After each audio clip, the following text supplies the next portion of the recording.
Hello, YouTubers. Okay, going to start recording for episode 39 of The Real Truth About You. Mother Teresa said that souls of great prayer are souls of great silence. If this interests you, then listen to podcast episode number 39. Welcome to the show.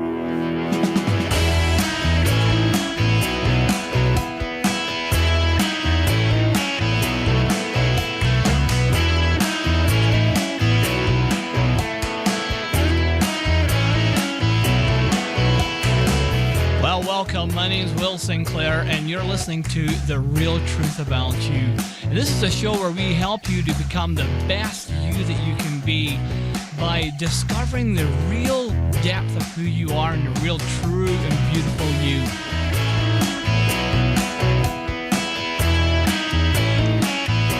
Today I'm going to be talking a little bit about silence.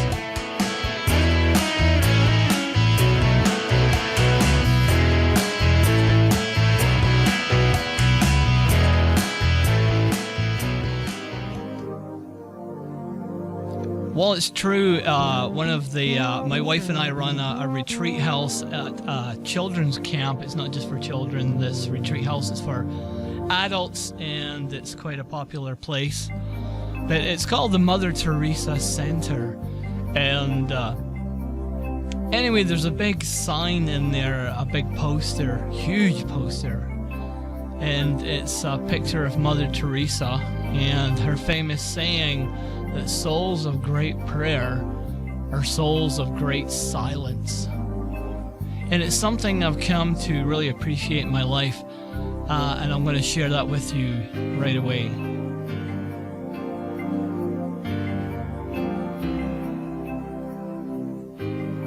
So I've been thinking, I've been on this path, on this journey now for quite a number of years. And it's only in the past, to discover who God is, who my divine is, it really is.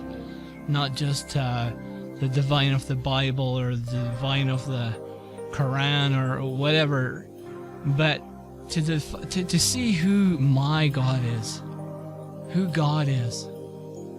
And in the last 3 years, I've been on this inner journey. And this is 2016, so 2013, 2012, 2013, this journey started. And I went to a meditation group, and I have to be honest, I come from a Catholic Christian background, and I went to a meditation group, and I really thought this was going to be a weird thing to go to. But on this journey, I've discovered through this group, I've discovered God in a way that I've never discovered God before. And this hasn't always been a show about God, but God is true in my life. Eckhart Tolle says he doesn't like using the term God, because the term God seems to come with so many predefined labels and images, and really, how can language describe something that's undescribable, that's too beyond words? Yeah, so anyway, I'm really, I'm just digging into the depths of my being here. And I just want to share with you one of the things I've really discovered on this journey to the inner self, to discover who God is in your life, is silence. And there's something about it. It's something that's really difficult to do, especially at the start. I know people I talk to who try to do it find it very, very, very difficult to do. Like in our busy world, it's hard to stop sometimes, and it's hard to take time aside and be quiet and be silent. But one of the things I've really learned is that becoming silent isn't just about being quiet. It's not about just, just being quiet, read a magazine. I mean, that's got something to do with it. But it's got to do with a lot more than that. And I've discovered that what goes along with it is the quiet is quieting the mind. If you were to sit, and Eckhart Tolle talks about this a lot. Eckhart Tolle, I've been going through his audio book. You can get it as a book, I guess, too, but I'm into audios. It's called The Power of Now. And I would highly recommend that you get it, Eckhart Tolle, Tolle. And you can find that anywhere you can get downloadable books, or where you can buy books, or you can buy audios, or online, or whatever. But I would highly recommend it as one of your reading materials. And anyway, he talks about being a silent observer, and this might be something that's quite foreign to you, but being a silent observer of your mind. And we're not talking about emptying your mind. And some people think emptying your mind means leaves you open to possession of things. There's other spirits out there, and isn't that what it means? No, that's not what we're talking about. We're talking about quieting your mind. Because the journey to inner peace, if you want inner peace, if you want an inner joy, and I'm not talking about like joy as in happiness. I feel good today. I feel great. Oh, I feel like laughing today. I feel, wow, I've got the world by the tail. I feel so good today. My feelings are running high. That's not what I'm talking about. I am talking about inner deep joy. That thing that just keeps you going. It just keeps you on a state of not emotion, but you just feel a peace, a calmness, a joyfulness about you that comes out in everything. And it's not just happiness, but it's external. That's external. The same with inner peace. It's not like, oh, today's a good day today. Oh, finally, today's a good day. No, that's external. That's external peace. That's your emotions. When you're up and down in your emotions, and if your day's going great and you feel great, that's your emotions. If your day sucks and you're feeling just down, that's your emotions. That's you living on the surface of your life. I'm talking about inner peace. Inner peace that it's like an inner strength. That no matter where your life goes, the ups and the downs, you have a consistency of strength, a consistency of knowing that you know, and a peace about you that's beyond your understanding. I'm not saying you don't have sadness. I'm not saying you don't experience fears once in a while. And I'm not saying you don't experience emotion. What I'm saying is the inner strength, the inner peace that keeps you going and that cannot be taken away from you. Attaining that, the key to attaining that is coming into silence, coming into the quiet. And it's really difficult, I know, because when you have a super busy life, you've got groceries, you've got this, that, you've got work, you've got, if you're a student, you've got homework. If you're at work, you've got homework, or whatever you have, you've got problems you bring home from work. And you got to get up in the morning, and you got kids things on at night, and you got things that, your only time to relax is, 11 o'clock at night, you watch your favorite TV show or a rerun or whatever. Then by the time you get to bed, you're like, oh, what am I doing going to bed so late? I got to get up for work. And then you get up in the morning, you're twice as tired. It seems like that life that keeps repeating and repeating and repeating repeats like that because you don't strive for that inner peace. You don't strive for that quiet. Mother Teresa always said, for those of you who are into prayer and things like that, she always talked. And Mother Teresa, I'm sure you're familiar with her. She was the one that went onto the streets of Calcutta in India, and she would just find somebody who was dying. You know, people would die all over the streets, and there'd be bodies everywhere, and it's just people die without dignity. And she would go and she would just spend time with them until they died. She would cradle them in her arms. She says, I saw Jesus in their eyes.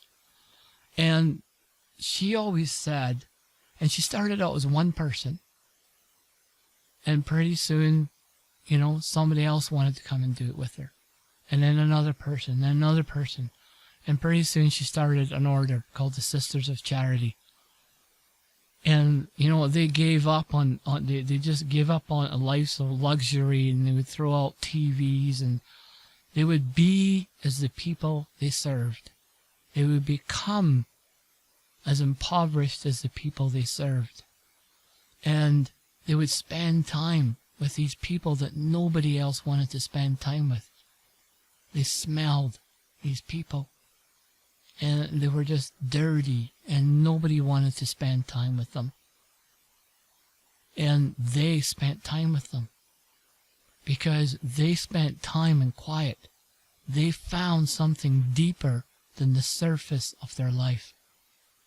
And Mother Teresa always said, you know, when you talk about prayer, she said that if you are busy, you know, if you should take an hour a day to pray. And however you pray is up to you. I pray quiet and silence. That's one of my things. She says, if you pray for an hour a day to connect to your God, but if you're super busy, like if you have a busy day, then pray for 2 hours. How do you do that? I can hear some of you already saying that. How the heck do you get up and you take time? You're saying 1 hour? I can't even get 10 minutes in. Well, I remember being, when I was writing a novel, and we lived in a small 900 square foot home, one level, and my office used to be like a closet. That's where my computer, for the longest time of our kids growing up, we had 4 kids. And so it was 6 of us in this small 900 square foot home, and blessed to have it, right? And the kids have so many good memories in there. But the thing is I had nowhere to write. It was always noisy, and there was always something. I never had time to write. Kids are busy, right? Anybody that's got kids, you're busy. One kid takes 4 handfuls to look after, you know? And if you're a single parent, God bless you. You know, that's hard. Where do you get the time? I remember telling somebody, you know, get that. They said the same thing. I got 2 little kids, and, you know, I just don't got time. I just don't have that time to spend alone. And in my 21-year-old wisdom, I said to her, I said, you know what? When you get time in the bathroom, when you just close that door and take 5 minutes. And then I had kids, and I'll tell you, you don't close that bathroom door because you're scared they're into something. And if they're quiet, you know something's wrong. So you leave that bathroom door open, and you're sitting there, and one's climbing on top of the toilet behind you, and the other one's like sitting in between your legs. You've got no time. I'm telling you, no time. And so anyway, what I did was this, right? I was fortunate my wife was there, right, in the house, so I didn't have to leave them alone. But we had a detached garage. It was an old house built in 1910 with an old detached garage at the back of the yard. I mean, it'd been great if it was right beside the house, but it wasn't. And so anyway, to write this novel, right, I would have to get up at like 4:30 in the morning before I went to work. And I still had to take all my time with my kids. It still had to be, and I would go and I would start writing at 4:30 till like 6:30. Sometimes it's 5:30 to 6:30, but usually 6:30 was the cutoff because the kids started getting up then. And they had to get ready for school, and I had to get ready for work. But you have to do what you have to do. It's all down to priorities. How do you want to prioritize your life? How do you want to prioritize your life? However you say that word. So it's down to you. What do you want to do? Because if you really want to, you'll find the time. And when I look back in my life, the most significant changes in my life have come when I've spent time in silence. Now, I have to say that I'm in a very fortunate age right now where my wife and I were empty nesters. So as I go through this part of my journey, which means if you're an empty nester, you have no excuse, right? I'm at this part of my journey where I can take this time. I have a job that's super busy in the summer. We run camps. And so in the off season, it's a little bit more like a semi-retired life. And I'm really grateful for that life. But it means I get to spend that time in silence and quiet. And so I encourage you to try and find that time. And because not only does it take effort to find the time, to discover what time you can take time aside. Now, maybe you're a night person. Maybe you've got time in the afternoon before the kids come home. Maybe you've got time in the morning, right? I'm assuming if you've got kids. If you don't have kids, then you can almost pick and choose what you want. But kids tend to rule your life. I know that. We had 4. And so anyway, what I'm saying is you try to find that time. If you want to discover that inner peace, the inner joy, the inner strength, the inner beauty that will transform your world. It will transform you. And in the process, transform the world around you. Because it can't help. Light always turns other things to light. Transmutes everything to light. You'll notice as you improve, as you become more light-like, as you become more light in you, as you become more peaceful, you'll find that your family becomes more peaceful. Those around you will become more peaceful. You'll become less judgmental. You won't have this, what Father Richard Rohr calls a dualistic type of thinking, where you're like, everything has to be right or wrong, black or white.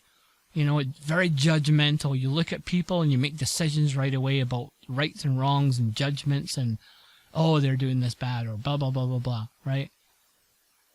And you don't have that because you do that because you're afraid of yourself. It's a concept you learn along the way. But if you can take that time, then take it. If you can find it, discover it, then grab it. Even if it's only 10 minutes or 5 minutes.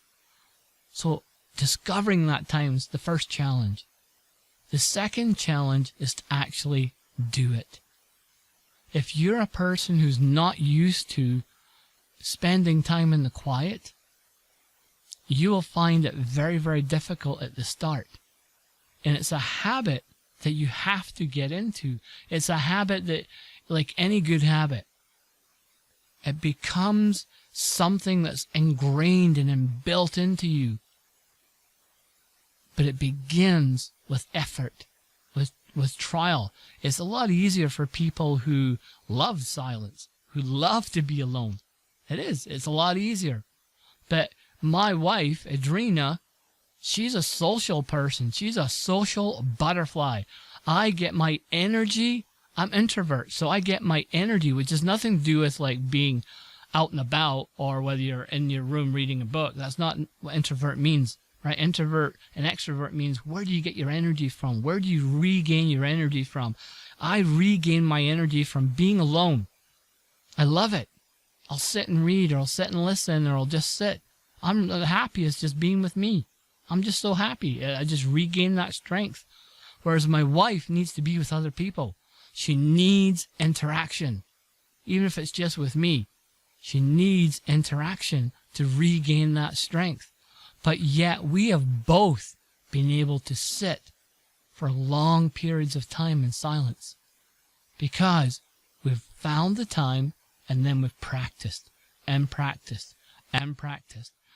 Now, Eckhart Tolle, and I started this a little bit earlier, Eckhart Tolle, what he said was, become the silent observer of your mind. So if you can imagine yourself, right, and it seems like counter thing we're trying to tell you, I'm trying to tell you to quiet your mind, yeah, I'm telling you to imagine, but just listen. If you imagine, you're thinking things, and all of a sudden you become aware that you're thinking, right? So one of the processes at the start is, if you sit in quiet, and if you're like me, your brain immediately kicks in and starts thinking about I got to do this, I got to do that, I got a shopping list, or I wonder if I left the tap running, or blah, blah, blah, blah, or I got to remember kids' lunch, or whatever it is, or you're thinking about your future, you're thinking about your past, but your mind is just active, right? As soon as you think things, just say to yourself the word thinking. And all of a sudden you become aware that you're thinking. And in that process, that awareness, you can almost imagine yourself looking at your thought. It's like you're stepping back from what you're thinking about, and you're actually looking at the thought. Is it like a little package or something like that, right? This is where Wayne Dyer talks about you're able to pick and choose your thoughts of the day, right? If you have a thought that makes you angry or makes you judgmental about somebody, it's like, imagine a conveyor belt, and you can and you've taken that thought up, and you can just take that thought out because it's creating negative emotions in you, right? And you've become aware of it, and you can take that thought and you can put it back on the conveyor belt and pick another thought up that serves you better. Whether it's a good time that you had in your life, or thoughts of a nice sunrise, or whatever you like makes you feel better, right? You can choose your thought. So Eckhart Tolle says, take a step back in your mind and look at your thought. You will be amazed if you were to sit and look at your mind like you were looking at a movie. You would be amazed how active your mind is when you try to sit in silence. You'll be amazed at how many thoughts fly through your brain. Everything from your future to education to your toenails need to be cut to when did I shower last? Is this my time to shower? Or whatever the heck it is. You'll have so many thoughts going through your head. But as soon as you're able to take a step back and go, oh wow, I'm thinking that, then you'll be able to begin the process of quieting your mind. And part of the process of quieting your mind is to listen to yourself breathe. And I've talked about breathing before, whether you're just breathing in and you're actually listening to that. And then you breathe out and you listen to that. And you breathe in nice and deep through your nose, and then with your eyes closed, and you breathe out, and you're listening to yourself as you breathe in, you breathe out. You're listening to the air coming through your nostrils. When you're doing that, when you are listening to the air coming through your nostrils and out through your nostrils or out through your mouth, you have no choice but to not think of anything. You can't do both. So that is a really good starting exercise. And I'll tell you, at the beginning, it's very hard. I started doing this, I think it was the tail end of 2012 or maybe 2013, something like that. And this is 2016. And I'm just at the point where I'm very comfortable at sitting in silence. I'm very comfortable at sitting in the quiet, at not allowing things to interrupt that. And I'm finding through that so many transformations in my life. It is unbelievable. When you start this process towards silence, towards quietness. You can have that quietness wherever you go. You can be at the school playground waiting for your child, or wherever you are that's super noisy. You can be at a soccer game or anything, hockey, you name it, and you can still experience that quietness, that stillness. Eckhart Tolle calls it living in the now, in the present moment. When you listen to yourself breathe, it brings you right back to the present moment. That's why a lot of people, when somebody gets hot-headed and really angry, and you see something, you hear somebody say it, it goes, just breathe, breathe. That's what we're talking about. That the being angry, the emotion that just fills you, and you get so caught into it that it actually runs your life. Like, you'll actually be surprised at how much your mind runs your life. Tom Shadyac, who is the filmmaker for people like Jim Carrey, all those big comedians, I can't remember all their names, but very, very famous movies he's made. And he did a documentary film called I Am. And I've completely forgotten what I was going to talk about. Obviously, I wasn't meant to say it. But anyway, the point is to come back into the present moment. Oh, that's what it was. It was he did this documentary called I Am, and it's all about the journey to discover what makes us do what we do, what makes us create wars and all that stuff. There's got to be some internal battle that's going on in the thing. But anyway, in the process, he went down and he researched a heart foundation and a heart research facility, and he found out that we always talk about don't let your heart control you. Let your mind control you. Think with your brain. Think with your head. That's what you've got your brain for. But he found out that the brain, actually, the heart sends more signals to the brain than the brain sends to the body. The heart sends more signals. It transcribes, whatever, deciphers signals more and sends all those signals to the brain compared to what the brain sends to the body. And so what people who are in the journey towards inner peace find is that the mind is a powerful, powerful tool. As the mind has done great things, but the mind has also done a lot of destructive things. And the people on this journey towards inner peace have discovered that the mind can control the body. And the mind was not designed to control the body. It is a tool to be used. You use it for as long as you need to use it, and then you lay it down. It's just like using a hammer. You use your hammer until you don't need to use a hammer anymore, and you lay it down. And you pick up a different tool, or you do something else. But it's actually the heart that leads you towards inner peace. It's when you listen with your heart. That's what leads you towards inner peace, to inner joy, inner strength. And if you're a person like me who is on a journey to discover God in intimate ways that you've never experienced God before, this is the heart is what leads you to God. The heart leads you to discover God in ways you can never, ever imagine. The heart is like the undescribable language of God. The mind tries to fill you with words, and words are very limiting when it comes to describing what's undescribable. So you have to learn the process of quieting your mind and allowing your heart to listen. And it begins with this whole process of silence. So I would encourage you,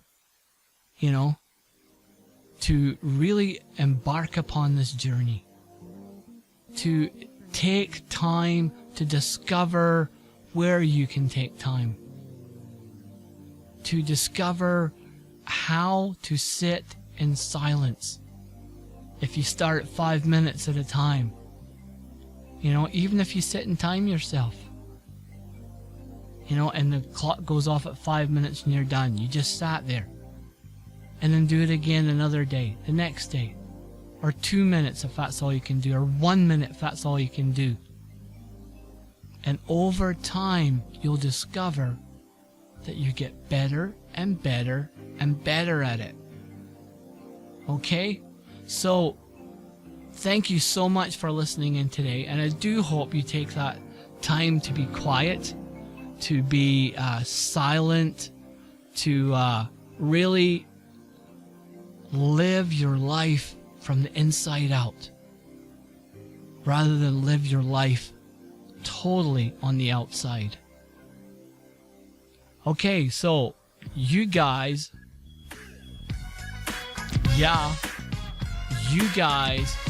are just awesome, and I'm just so happy that you're here. I'm just so happy that you're listening in, and you're not listening in by accident. You're listening on purpose because you were led here. There is no coincidences. And I would encourage you to go to therealtruthaboutyou.com, and you can't spell like one word, therealtruthaboutyou.com, and you can get more episodes there. You can go to iTunes and all that stuff, Google Play, and you can subscribe if you want, and you can get it on your phone. But our website is where we put all our resources and that kind of stuff, so, and all the latest things that we're doing. And so anyway, I would encourage you to go there. And you know what? And if you would like to share this message with somebody else, just download it and send it off to somebody, or give them the link to therealtruthaboutyou.com. This is episode 39, and it'll probably be called something to do with silence, but whatever it's going to be called. Anyway, yeah. Hell, what am I doing? Yeah, I'm saying thanks for listening in, and this is 32 minutes or so we've been on the air here, and I look forward to seeing you in the 40th episode, the 40th show. Wow, I can't believe 40 episodes. That was like, I started out episode 1 thinking I might not make it to even episode 5, because I'm one of those people who move on all the time, get great ideas and get them initiated, but I'm not the one to, I get the plane off the ground, but don't let me fly it, because I'll be off getting another plane off the ground. So anyway, but episode 40, wow, coming up. And so anyway, you guys absolutely rock. You rock and roll, and I love you lots, and be blessed, and we'll catch you on the next episode of The Real Truth About You. I'm Will Sinclair. Bye for now.